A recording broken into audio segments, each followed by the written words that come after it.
পার্বত্য চট্টগ্রামের ইস্যুকে বিদেশ বিষয়ক ইস্যু হিসেবে চিহ্নিত করে সম্প্রতি বিজ্ঞপ্তি জারি করে বাংলাদেশের অন্তর্বর্তীকালীন সরকার। বাংলাদেশের তত্ত্বাবধায়ক সরকারের এ ধরনের মানসিক পরিবর্তন এবং পার্বত্য চট্টগ্রাম ইস্যুকে বিদেশ বিষয়ক ইস্যু বলে ঘোষণা একটি ঐতিহাসিক ঘটনা বলে মনে করছেন ভারতের চাকমা সমাজ।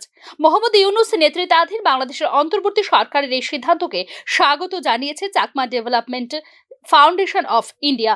পার্বত্য চট্টগ্রামের মানুষ 1947 সালের 15ই আগস্ট ভারতের জাতীয় পতাকা উত্তোলন করেছিলেন, অথচ 17 আগস্ট এই অঞ্চলটিকে পাকিস্তানের সঙ্গে জুড়ে দেওয়া হয় বলে জানিয়েছে সংগঠনের প্রতিষ্ঠাতা সুহাস চাকমা। আপনারা যদি দেখেন, অনেকেই দেখেছেন আমার ফেসবুকে বা অন্যান্যদের ফেসবুকে, সেটা হচ্ছে পার্বত্য চট্টগ্রাম চুক্তি বাস্তবায়ন করার জন্য এবং নিরীক্ষণ করার জন্য যে কমিটি পুনর্গঠিত করা হয়েছে, সেই পুনর্গঠিত কমিটির চেয়ারম্যান হচ্ছে ফরেন অ্যাফেয়ার্স অ্যাডভাইজার তৌহিদ হোসেন। তো এই যে ঘোষণাটা আমরা ওয়েলকাম করছি Chakma development foundation of India থেকে। আমরা এই জন্য ওয়েলকাম করছি কারণ বাংলাদেশ সরকার নিজেই স্বীকার করলেন যে পার্বত্য চট্টগ্রাম বাংলাদেশের একটি অংশ নয়, পার্বত্য চট্টগ্রাম একটি বৈদেশিক ইস্যু, এবং পার্বত্য চট্টগ্রাম যদি বৈদেশিক ইস্যু না হতো তাহলে যে ইমপ্লিমেন্টেশন কমিটি আছে সেটা আমার মনে হয় না কি ফরেন অ্যাডভাইজার বা ফরেন মিনিস্টার দিয়ে। বাংলাদেশ সরকার জানে তারা পার্বত্য চট্টগ্রামের দখলদার মাত্র।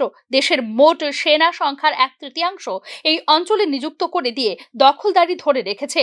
1979 থেকে 1983 পর্যন্ত 5 বছরে বাংলাদেশ সরকার সমতল অঞ্চলের 4 লক্ষ মুসলিম মানুষকে পাহাড়ে পুনর্বাসন দেয়।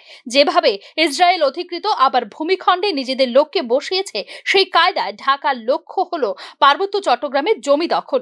এখানকার মানুষদের নিয়ে তাদের কোনো ভাবনা নেই। সেই সময় 70,000 মূল নিবাসী তাদের ঘরবাড়ি ছেড়ে ভারতে পালিয়ে গিয়ে শরণার্থী শিবিরে আশ্রয় নেয় এবং 1998 সালে ফিরে আসে।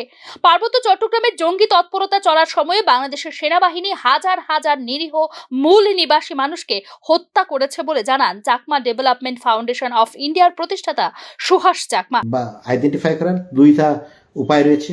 একটা হচ্ছে বাংলাদেশ সরকারের যে কন্ডাক্ট, সে বাংলাদেশ সরকারের যেটা কন্ডাক্ট হচ্ছে, আপনারা সবাই জানেন কি পার্বত্য চট্টগ্রামে 1979 সাল থেকে 1983 সাল পর্যন্ত প্রায় 5 লক্ষাধিক সমতল ভূমি থেকে যারা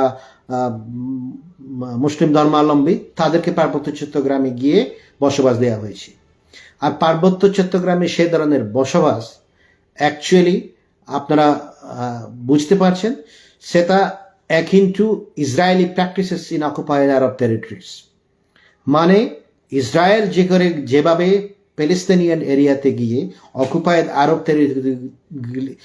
টেরিটরিগুলোতে গিয়ে জিউসদের সেটেলমেন্ট দিচ্ছে, সেই হিসাবে বাংলাদেশ সরকার পার্বত্য চট্টগ্রামে সমতলবাসীদের 1979 সাল থেকে 1983 সাল পর্যন্ত বসিয়ে দিয়েছে।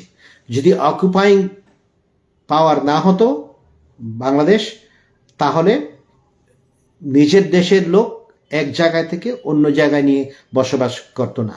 তো আমাদের যেটা বুঝতে হবে সেটা হচ্ছে পপুলেশন ট্রান্সফার একটা জায়গা থেকে আরেকটা জায়গায়। কোন 98.5% মানুষ অমুসলিম হওয়া সত্ত্বেও পার্বত্য চট্টগ্রামকে ঠেলে দেওয়া হয় পাকিস্তানের দিকে। 1997 সালে পার্বত্য চট্টগ্রাম শান্তি চুক্তি হলেও পরবর্তী সময়ে কোনো সরকারই এই চুক্তির শর্তগুলি সম্পাদন করেনি। পার্বত্য চট্টগ্রাম যেসব সেনা ছাউনি বসানো হয়েছিল সেগুলিও তোলা হয়নি, ফেরত পাঠানো হয়নি সমতল থেকে আসা জবরদখলকারীদের। ভারতের শিবির থেকে ফিরে আসা শরণার্থীদের এখনো যথাযথ পুনর্বাসন হয়নি। পার্বত্য চট্টগ্রাম আঞ্চলিক পরিষদ এবং 3টি হিল ডিস্ট্রিক্টে আজ অবধি নির্বাচন কখনো করানো হয়নি, যা ছিল শান্তি চুক্তির শর্ত।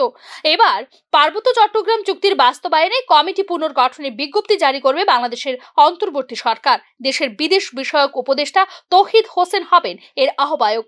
এছাড়া থাকবেন জনসংহতি সমিতির সভাপতি জ্যোতিরিন্দ্র বোধিপ্রিয় লার্মা, ভারত থেকে ফিরে আসা শরণার্থীদের পুনর্বাসন ও পুনঃস্থাপন task force chairman Sudatta Chakma. Bureau report, news নাও।